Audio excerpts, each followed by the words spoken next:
one country with strong growth realities is actually, of course, India. Just looking at the banking sector, well, ICICI Bank is planning to add as many as 500 branches annually in the next 3 years. That's according to a report in the Press Trust of India. To discuss the expansion plans at India's second largest lender, I'm now joined by Chanda Kochhar. She's the CEO. Welcome. Thank you so much for joining us. It's a great opportunity in India. You're growing steadily. The growth is incredible compared to the other also emerging markets. How are you going to take advantage of that completely? Is expansion on the table and expansion through acquisitions?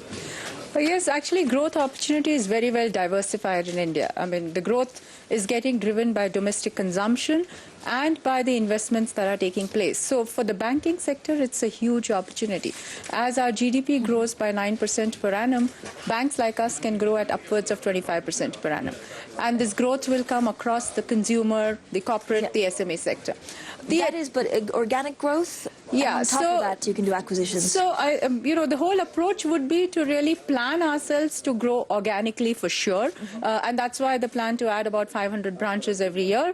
But along the way, if you come across a great opportunity at the right price that makes a good amount of cost-benefit sense, we would grab it additionally. What kind of opportunity would it be? Is it a specific market that you're targeting or something that would add to a portfolio that at the moment you feel you don't have strong enough? No, it would really be to add further to our branch network, to add to our presence across the country because it's a vast country. So just about 6 months ago, we acquired a bank in India, which was called the Bank of Rajasthan, and that added substantially to our branch network. But as I said, the plan is to continue to grow organically. During the way, if we come across an inorganic opportunity, we would take advantage of that. And this what, inside India or also outside? Are there overseas opportunities? Well, it's both, but I would think that the growth would be faster in India just by the sheer momentum of growth that is taking place in India. Outside of India, we are present in 18 countries already, and what we are doing is deepening our presence in those countries. Can the Indian banking system at the moment actually make sure that everything in terms of infrastructure that is necessitated will be fully absorbed? The infrastructure in the form of physical infrastructure. I think India has a huge need to create infrastructure. One way to look at it is that could become an impediment to growth if we do not put enough infrastructure in place. But the other way is that that's a huge opportunity for corporates to invest in infrastructure, for banks to finance infrastructure. And currently I'm seeing that there is a huge momentum of infrastructure investment starting to take place in India.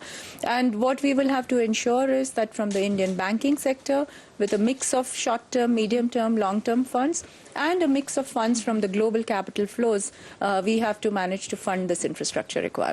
Now, in terms of how you fund yourself, do you have any intention of going to international fundraising?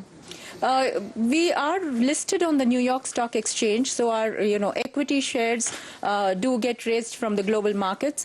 But currently, we are very, very comfortable on equity. We, in fact, are operating at a capital adequacy ratio of almost 20%, which is probably the highest amongst the various banks in the world.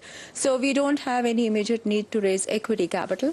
But we do keep raising debt, both domestically and internationally all the time. Last month, we just finished raising about $1 billion of debt from the global markets. And we would continue to look at the markets, and whenever the timing is right, we would keep raising funds. Chanda Kochhar, thank you so much for doing it.